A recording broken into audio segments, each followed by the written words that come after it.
I have great confidence in Jawan Thompson. I have great confidence in Shaquille Powell, if need be. And again, I don't know, if we got an open date coming, which is good.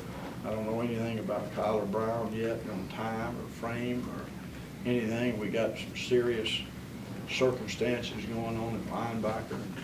Trying to do the best we can to keep them pieced together. The secondary, a few times today seemed like they were just in the wrong place at the wrong time. Is that youth? Is that just something that Troy exploited in the scheme? No, I mean, you got to look at the tape to see coverage and see where the ball. They hit us with a hole throw against too deep once, and there's too much time holding the ball in the first half. You're going to find holes. You get underneath coverage has got to be in the right place. So you need backer help and underneath safety help, and so we'll look at it and see where it is. The one ball in the second half was through the inside receiver on the corner out over there. Nobody around him.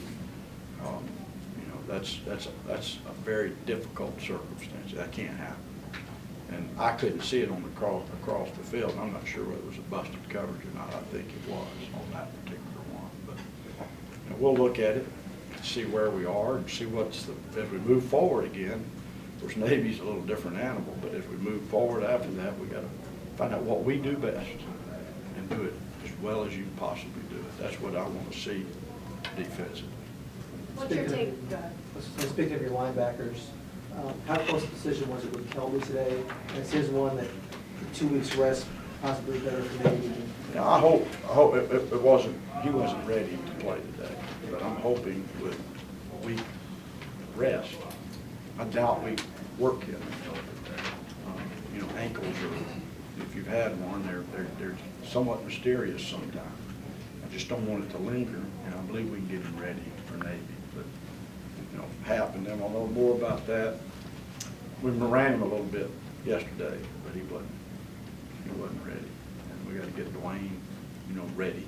He just told me he's feeling better, whatever that is. Ross went in really banged up to this game.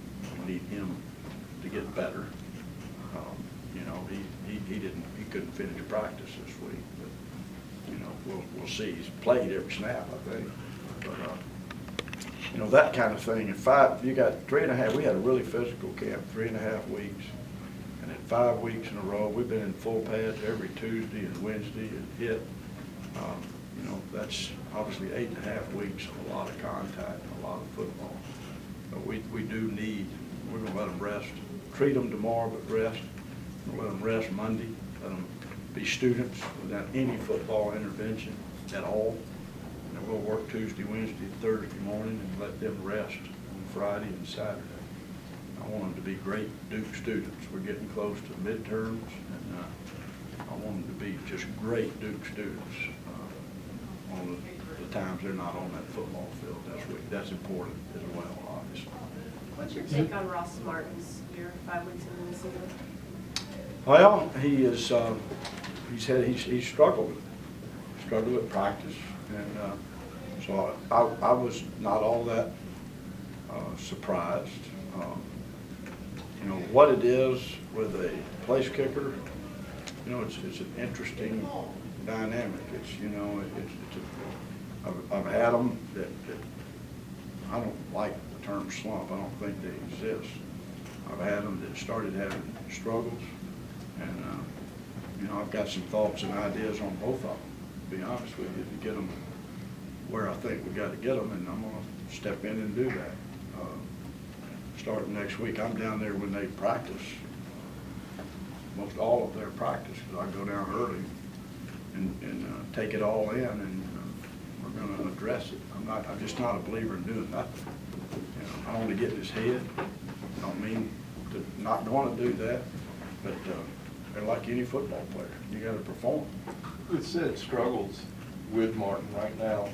Was there, on that last play, did you hesitate a little bit to maybe kick that field goal? Well, it went through my mind, and I thought about throwing it on third down, but the clock was in such a favor to us. I was hoping we were going to make the first down to score, on the third down run. And their safety made a one-on-one tackle. That's sometimes the difference, you know, you get, that's where, you know, you're Brandon that close.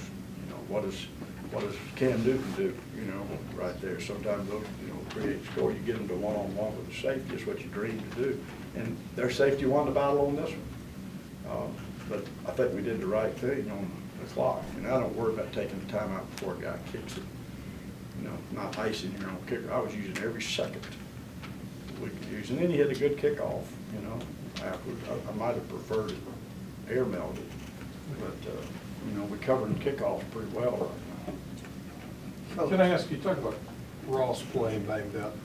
Jeremy Cash had the Jim Brown thing going on a little bit where he'd get up there and look like he was dead and then he'd make the play on the next play. Did you notice that? And is he a guy that's playing banged up too, or is that just his You didn't style? need to bring that up. I did notice it, and, you know, it's not a great habit. And Okay. It's been a while since he's played, and, you know, he's a young guy. And, you know, the part I can tell you is that when he does get banged up, and sometimes it's obviously it hurts, it's real. He gets up and goes and plays. I mean, he does that in practice. He is a tough guy. And I told him, I said, where you're playing right now, that's like playing shortstop. You know, everything's going through there. And so he's going to be a tired, sore youngster. He's a pretty tough guy.